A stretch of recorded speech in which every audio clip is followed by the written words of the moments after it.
Bismillahirrahmanirrahim. Al-Fatihah ala niyatil futuh wal manuh wal rusuh wa tabatin nasuh salahil jasadi wal ruh wa ila hadratin Nabi Muhammadin sallallahu alaihi wasallam.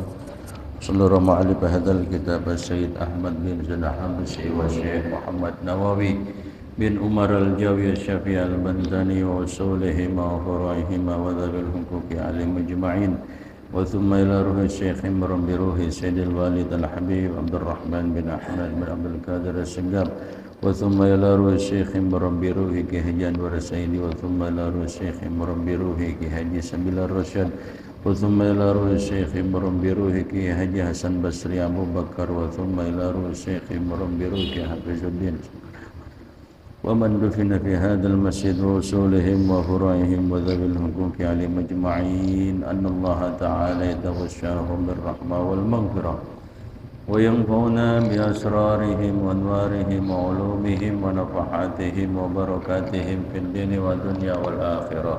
الفاتحة.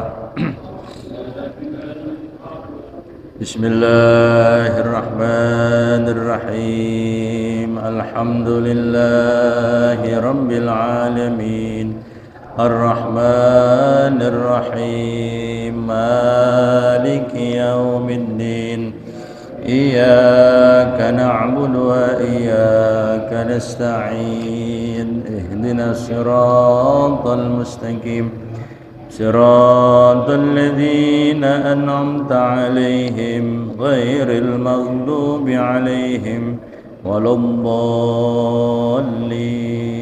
رب اغفر لي ولوالدي آمين. بسم الله الرحمن الرحيم. اللهم صل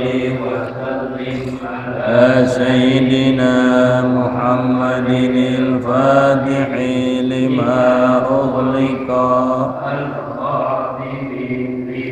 سبق الناصر الحق بالحق والهادي إلى صراطك المستقيم وعلى آله وصحبه حق قدره ومقداره العظيم.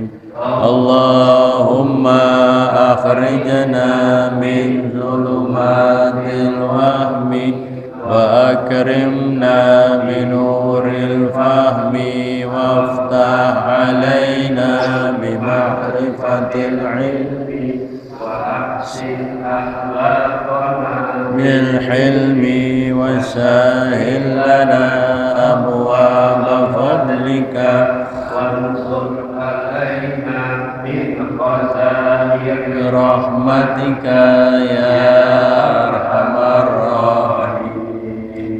Silakan dibuka kitab Risalah Al-Jami'ah atau Bahjatul Wasail.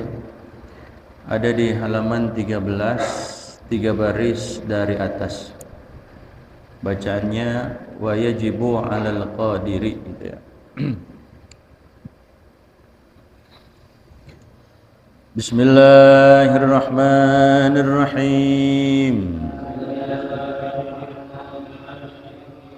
Qala radhiyallahu anhu wa yajibu 'alal qadiri ay yusalliya al-fardha qa'iman furudus salati an-niyatu wa takbiratul ihram wa qiraatul fatihati bil basmalati wat tashdidati al arba'a asyrata wa ikhrajid dadi min adh-dha'i وليس في الفاتحة ظاء ثم الركوع ويجب أن ينحني بحيث تنال راحته ركبتيه ويطمئن فيه وجوبا حتى تسكن أعضاؤه. Bismillahirrahmanirrahim. Alhamdulillahi rabbil alamin. Wassalatu wassalamu ala asrafil anbiya'i wal mursalin wa ala alihi wa sahbihi ajma'in. Qala Syekhul Muallifu rahimahullahu ta'ala wa adaman nafa'a bihi wa bi barakati ulumihi wa bikum fid dharaini amin. Radhiyallahu ankum ajma'in. Wa yajibu 'alal qadiri ay yusalliyal fardha qa'iman. Melanjutkan kajian kitab kita, yaitu Ar-Risalah Al-Jami'ah yang dikarang oleh Sayyid Ahmad bin Zaid Al-Habsyi, yang kemudian disyarahkan oleh Syekh Nawawi Al-Bantani dengan kitabnya yang bernama Bahjatul Wasail. Masih mengenai hal-hal yang wajib di dalam sholat. Kalau kemarin kita telah membahas mengenai syarat sah sholat kita, kemudian Tuan Musannif juga mengatakan bahwa wa yajibu 'alal qadiri an yusalliyal fardha qa'iman. Wa yajibu artinya dan wajib gitu. Wajib atas apa? 'Alal qadiri, wajib atas orang yang mampu. Wajib atas orang yang bisa. Apa yang wajib bagi orang yang mampu, bagi orang yang bisa? Ayyusalliyal fardha qa'iman. Ay 'alal qiyami ay yusalliyal fardha qa'iman. Wajib bagi orang yang mampu, bisa untuk berdiri, ay yusalliyal fardha qa'iman, bahwasanya dia salat dalam keadaan berdiri.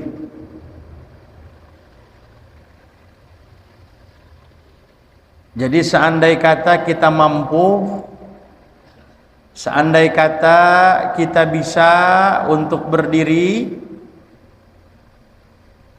dalam melaksanakan sholat fardu, maka wajib bagi kita dikarenakan kita mampu untuk berdiri. Selama dia bisa berdiri sholat fardu, maka tidak boleh duduk. wajib dia berdiri. Baik apakah salat itu salat yang 5 waktu,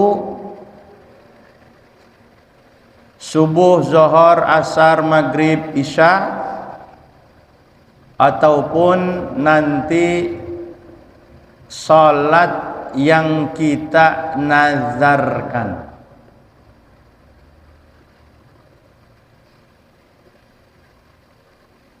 Salat yang kita nazarkan seperti salat sunnah. Seperti apa? Salat duha. Kita nazar salat duha, lillahi alayya an usalliyad duha.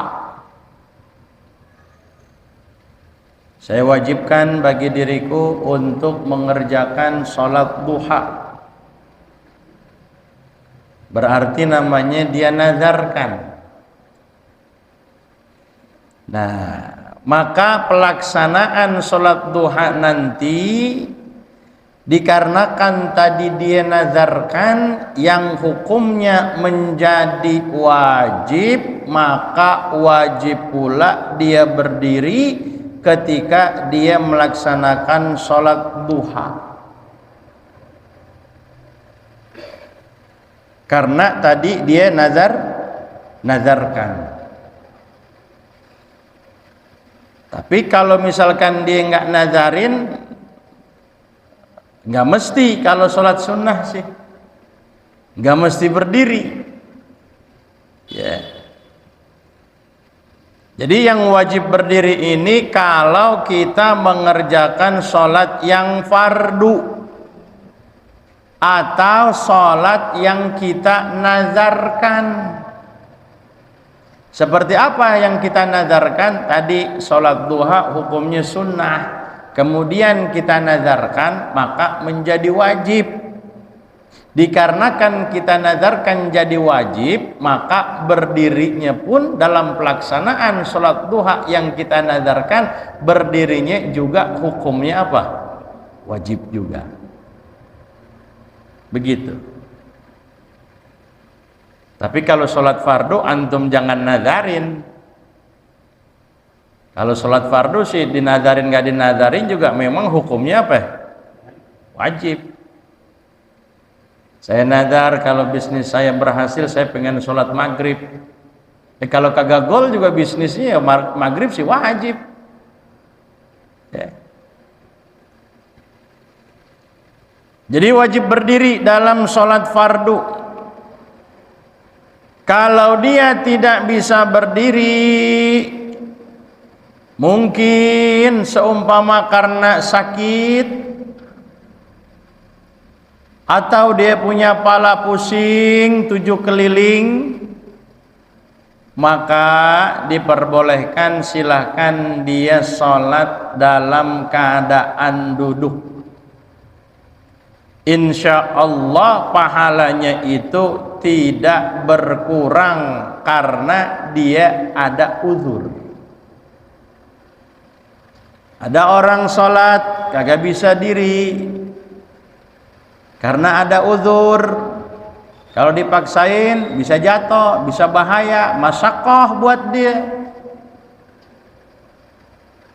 Maka agama memperbolehkan silakan dia sholat fardu dalam keadaan duduk, namun bagaimana ditinjau dari segi pahala? Ditinjau dari segi pahala maka tidak berkurang. Kenapa? Sama seperti orang yang sholatnya berdiri, karena dikala itu dia duduk karena adanya uzur. Pahalanya sama seperti orang yang sholat berdiri. Tapi kalau seumpamanya dia sehat, segar bugar, kagak sakit, sholat duduk, maka sholatnya tidak sah. Karena ada hadis Nabi kita Nabi Muhammad sallallahu alaihi wasallam kepada salah seorang sahabat yang bernama Imran bin Husain. Imran bin Husain ini dia punya penyakit ambeien. Rasul kata kepada beliau, Nabi ngomongi kepada beliau, tapi maksudnya ya bukan kepada, ditunjukkan bukan kepada beliau saja, tapi untuk umatnya. Al-ibrah bi umumil lafaz la bi khususis sabab. Apa kata Nabi? Nabi katakan ketika itu, sholli qaiman. Salatlah engkau dalam keadaan berdiri. Fa in lam tastati, kata Rasul, ada dispensasi, ada keringanan. Kalau engkau tidak mampu salat dalam keadaan berdiri, faqaidan, maka silakan salat dalam keadaan duduk. Rasul bilang begitu. Silahkan kalau engkau tidak bisa berdiri, tapi ingat diri dulu. Kalau emang nggak bisa, silahkan duduk. Bagaimana kalau duduk juga nggak bisa? Fa in lam tastati famuttaji'an. Kalau engkau tidak mampu dalam keadaan duduk, maka silakan muttaji'an, dalam keadaan berbaring. Di lambung yang sebelah kanan, miring ngadep kiblat. Berbaring juga nggak bisa juga, duduk kagak bisa, berbaring kagak bisa. Yang bisa umpamanya apa? Kata Rasul, fa in lam tastati fa mustalqiyan. Kalau engkau memang tidak mampu juga dalam keadaan berbaring, maka silakan celentang. Celentang mana celentang? Kayak kita diperiksa sama dokter itu celentang ya. Kata dokter, Pak, berbaring gitu. Berbaring maksudnya celentang gitu. Ya kan? Dikasih bantal kita kan, begitu. Diperiksa nih kita nih. Nah, gini. Nah, itu kan kita namanya apa ya? Nah, berbaring tapi maksudnya apa? Celentang gitu. Ya. Kalau berbaring miring. Miring kayak gitu. Ya. Nah, ini celentang deh gitu. Ya. Mustalqiyan dalam keadaan dicelentang gitu. Ya. Dia nggak bisa juga isyarat jalanin, alirkan rukun-rukun sholat di dalam hatinya. Ya. Dicelentang ambil pakai apa? Sambil pakai isyarat. Ya. Pakai isyarat matanya dia bisa aja. Ya. Nggak bisa juga itu, maka silakan dialirkan, dijalankan rukun-rukun sholat itu dalam hatinya, dijalanin tuh. Ya. Kalau itu nggak bisa juga, bagaimana? Kalau nggak bisa juga, ya udah, berarti apa? Sholatin udah, ya. Makanya sholatlah kalian sebelum kalian itu disolatkan. Ya. Jadi kita ini biar rajin kita punya sholat. Ya. Rajin sholat kita. Ya. Kasih sehat, panjang umur. Kagak sholat kita, ya Allah. Kerugian yang begitu besar. Dikatakan tarikus sholah yanzil alaih kulla yaumin wa laylah alfu la'natin. Tarikus sholah, orang yang ninggalin sholat, yanzil alaih, turun, alaih, ala tarikis sholah, kulla yaumin walaylah, sehari semalam, kulla yaumin walaylah, sehari semalam, alfu la'natin, 1000 laknat, 1000 kutukan, wa alfu sukhtin, 1000 murkanya Allah subhanahu wa ta'ala dia dapatkan. Wal malaikatu yal'anunahu min fawqi 7 samawat. Para malaikat semuanya juga mengkutuk orang yang dia ninggalkan sholat tadi. Gitu. Ya.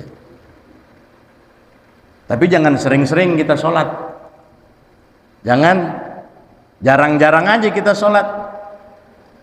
Ini tadi maghrib kita sholat, cukup sekali. Ntar sholat lagi isya. Habis ini ngapain lagi, Mam? Nah, nunggu isya. Jadi masuk waktu baru di situ. Ya. Makanya ketika waktu masuk, waktu sholat sudah masuk, maka ada dua kewajiban buat kita. Apa kewajiban yang pertama? Kewajiban yang pertama, maka kalau memang kita nggak ada kesibukan, waktu luang, nggak ada kesibukan, maka dengan segera wajib untuk kita kerjakan sholat. Jangan kita tunda-tunda. Kita nggak tahu nanti pas kita tunda-tunda sholat, ternyata ajal kita apa? Ajal kita sampai. Ya. Nah, andai kata umpamanya kita ada kesibukan gitu, yang kita nggak bisa tinggal, ibu-ibu lagi masak umpamanya, ada yang tugasnya umpamanya kerjaan nyukur gitu, Zuhur masuk, kira-kira nyukur tinggalin dulu apa jangan? Ini lagi tanggung ini, Pak, mohon maaf, Zuhur masuk deh, terusin jangan tuh nyukur, terusin ya. Nah, jangan berhenti dulu, terusin aja dulu ya. Tapi di situ kita ada azam, ada tekad kuat, ya Rob, nih habis ini selesai saya langsung kerjakan saya punya sholat, kerjain sholat langsung tuh. Kalau kesibukan saya sudah apa? Kesibukan saya sudah selesai di situ. Nah, begitu ya. Kalau kita nggak ada kesibukan apa-apa, langsung kerjain. Kalau emang ada kesibukan, yang kesibukan itu memang kita nggak bisa tinggal, maka di situ kita ada azam, tekad kuat. Setelah kita selesai daripada tugas kita, langsunglah kita mengerjakan apa? Ngerjain sholat kita. Itu. Jadi wajibu 'alal qadiri ay yusalliyal fardha, dan wajib atas orang yang mampu atas apa? 'Alal qiyam, mampu untuk berdiri, bisa untuk berdiri, ay yusalliyal fardha.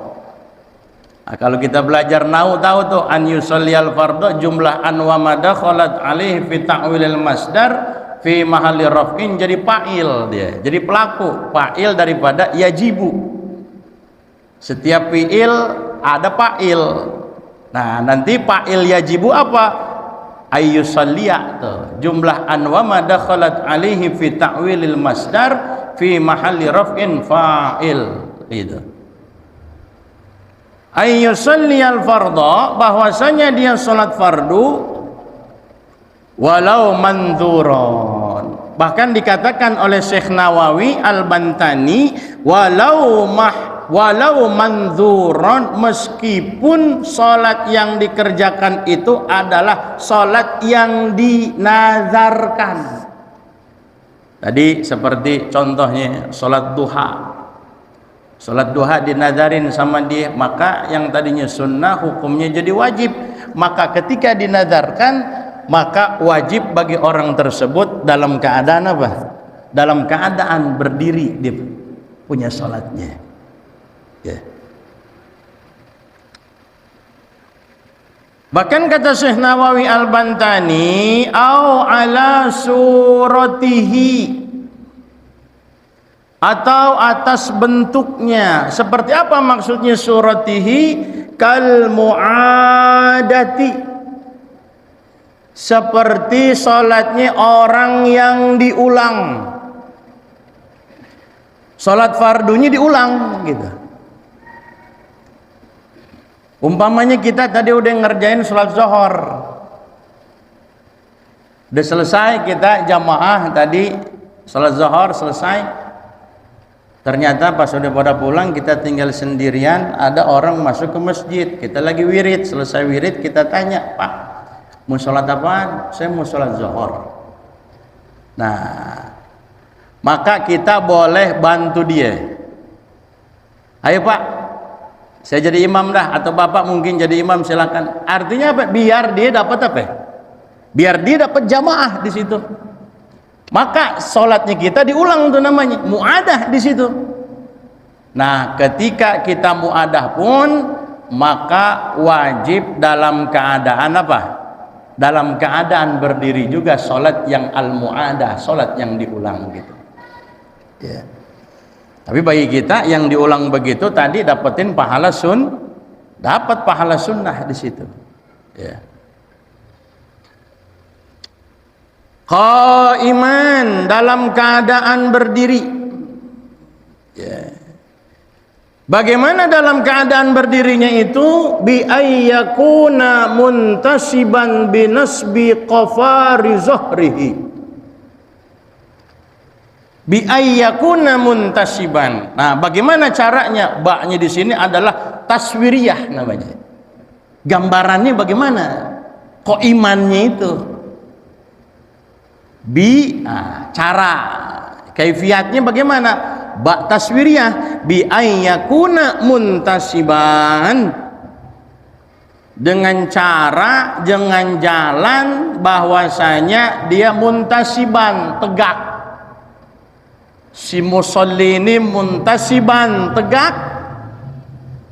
Binasbi qafari zuhrihi, dengan menegakkan qafari zuhrihi, tulang punggungnya, jangan bongkok. Kecuali memang dia udah sebe, udah tua, mungkin waktu muda sih jag-jag berdirinya begini, tapi dikarenakan faktor usia ya begini dia. Nah, ini mau diapain lagi, dibegini kagak bisa. Kalau kita umpamanya yang masih normal, yang masih bisa tegak, ya kita tegak di situ. Binasfi qafari zuhrihi, dengan menegakkan dia punya tulang punggungnya, ditegakin, jangan males-males, tegak gitu. Ya.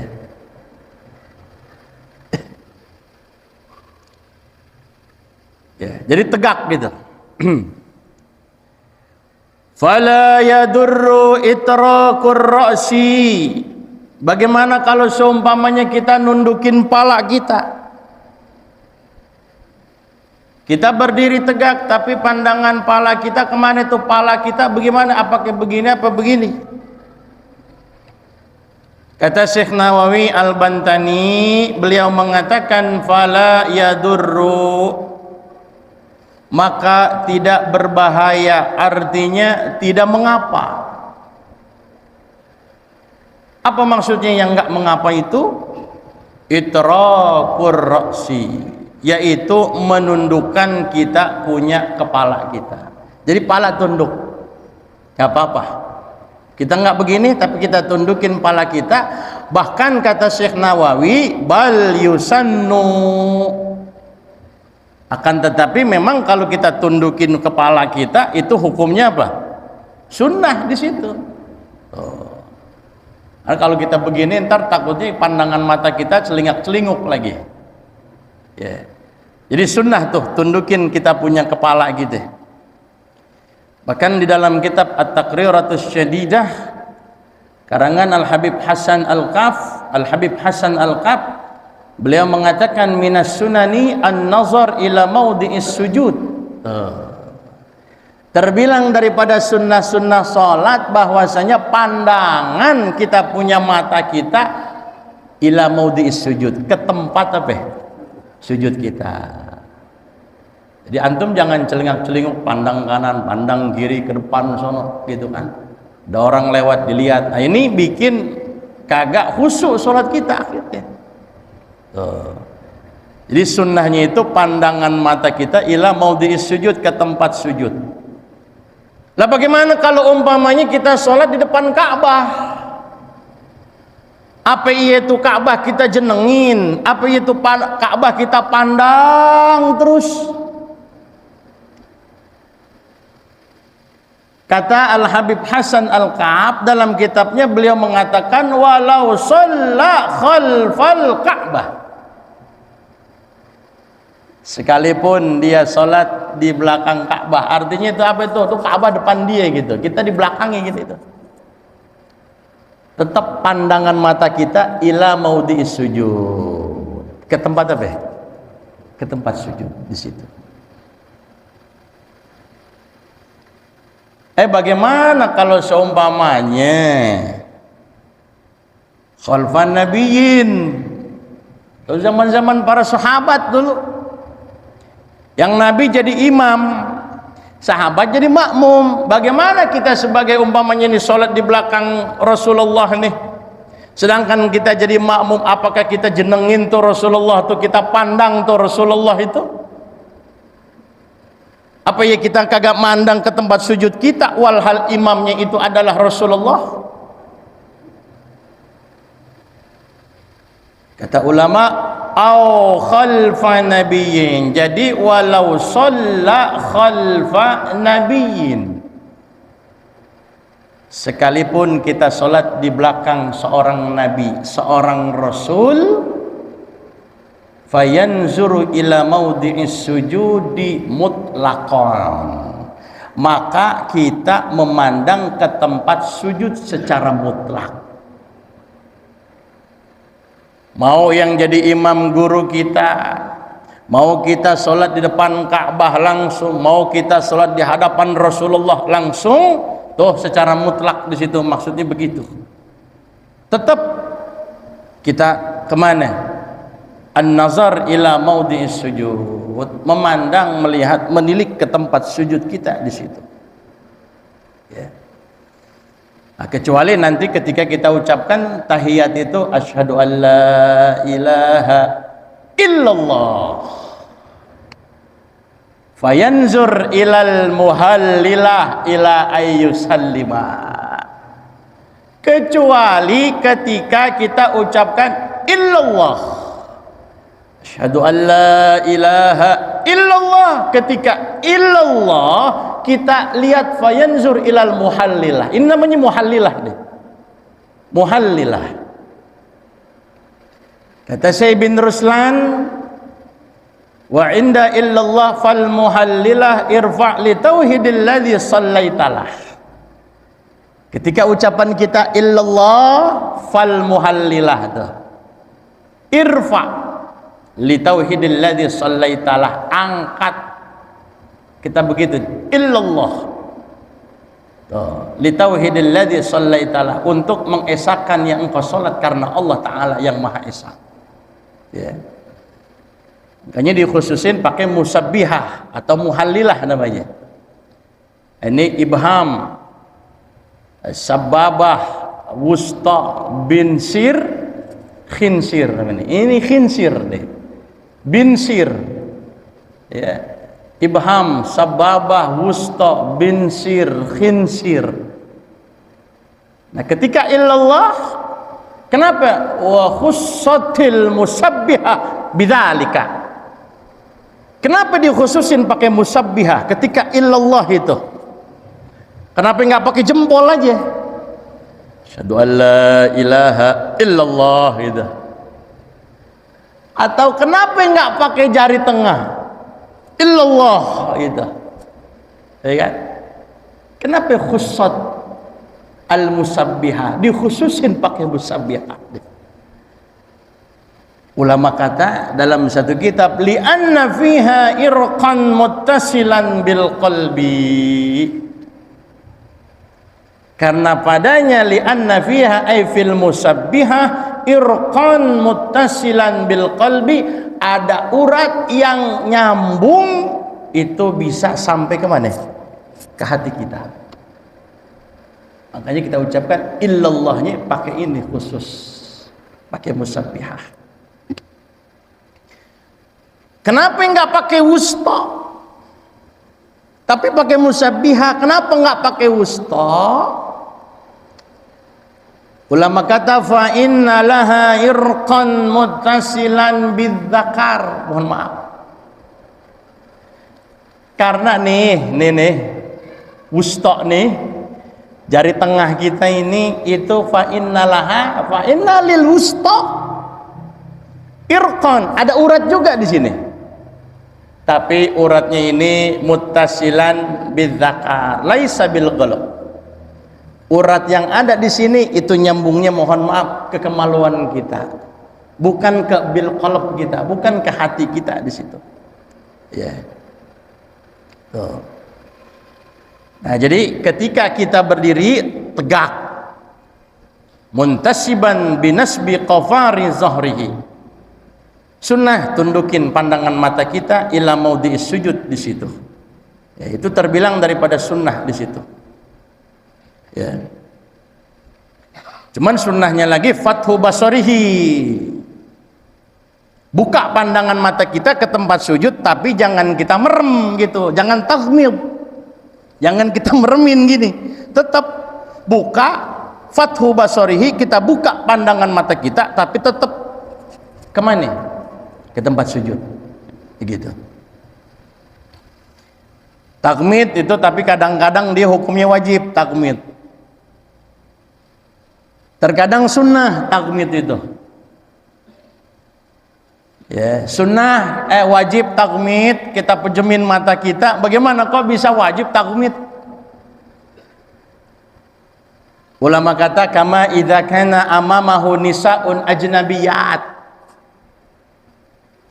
Kalau emang umpamanya kita sholat, depan kita sholat perempuan ajnabiyat yang bukan mahram kita.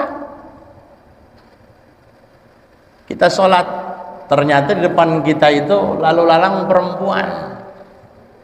Perempuannya ini memang bukan mahram kita, dia bukan ibu kita, bukan anak kita, bukan adik kita, bukan kakak kita. Ada di situ depan kita dia. Ya. Ini yang lalu lalang ini yang ada di hadapan kita, perempuan yang ajnabiyat, bukan mahram kita. Bagaimana kita sholat ketika itu? Wa qad yajibut taghmid, maka ketika itu wajib untuk kita memejamkan pandangan mata kita.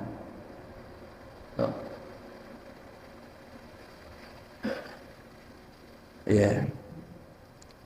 Wa qad yusannu kama idza kana amamahu ma yashghaluhu. Terkadang sunnah taghmid, taghmid sunnah bukan wajib. Kalau tadi gambaran yang wajib, di depan kita ada perempuan yang bukan mahram kita. Tapi terkadang sunnah taghmid itu memejamkan pandangan mata kita, sunnah. Seperti apa gambarannya? Idza kana amamahu ma yashghaluhu. Apabila ada di hadapan kita itu sesuatu yang sekiranya bikin sibuk kita, kita nggak fokus, kita gak konsentrasi. Pokoknya apa aja deh hal-hal yang membuat bimbang sholat kita itu, bikin kita gak khusyuk umpamanya, maka taghmidnya itu hukumnya apa itu? Sunnah di situ. Tapi kalau nggak ada hajat apa-apa, emang nggak ada hajat taghmid, ulama kata wa yakunu khilafal aula. Wa yakunu khilafal aula, ay wa yakunu taghmidu khilafal aula. Bisa jadi khilaful aula ay khilaful afdal, menyalahi yang utama. Kalau nggak ada hajat jangan taghmid. Begitu. Ini satu pembahasan ya, bahwa wajib bagi orang yang mampu di dalam sholat yang fardu untuk dia mengerjakannya dalam keadaan berdiri. Tapi kalau sholat sunnah meskipun dia mampu berdiri, seperti umpamanya sholat taraweh, mungkin dia tadi karena kekenyangan buka kebanyakan, akhirnya dia berdiri ngap gitu kan ya. Atau emang mungkin karena dia males aja ya, dia males aja padahal berdiri bisa. Nah, bagaimana? Apakah diperbolehkan untuk duduk? Diperbolehkan. Kalau sholat sunnah boleh dia duduk, meskipun berdiri pun bisa. Dia mau duduk silakan duduk, tapi dari segi pahala tentunya nggak bisa pol, beda. Yang tadinya dapat 100 ini dapat berapa? 50. Kecuali memang kita ada uzur. Sholat fardu diri nggak bisa, karena ada masyaqqah untuk kita, karena kita sakit berdiri kagak bisa, duduk, maka sekalipun duduk tetap dari segi pahala sama seperti orang yang apa? Berdiri. Begitu. Nah, insyaallah minggu depan kita lanjutkan furudus sholati an-niyatu. Wallahu a'lam bissawab. Rabbi zidni ilman warzuqni fahman. Amin. Al-Fatihah. Ya. Bismillahirrahmanirrahim. Alhamdulillahirabbil alamin arrahmanirrahim. Maliki yaumiddin. Iyyaka na'budu wa iyyaka nasta'in. Ihdinas siratal mustaqim. Shiratal ladzina an'amta 'alaihim ghairil maghdubi 'alaihim waladdallin.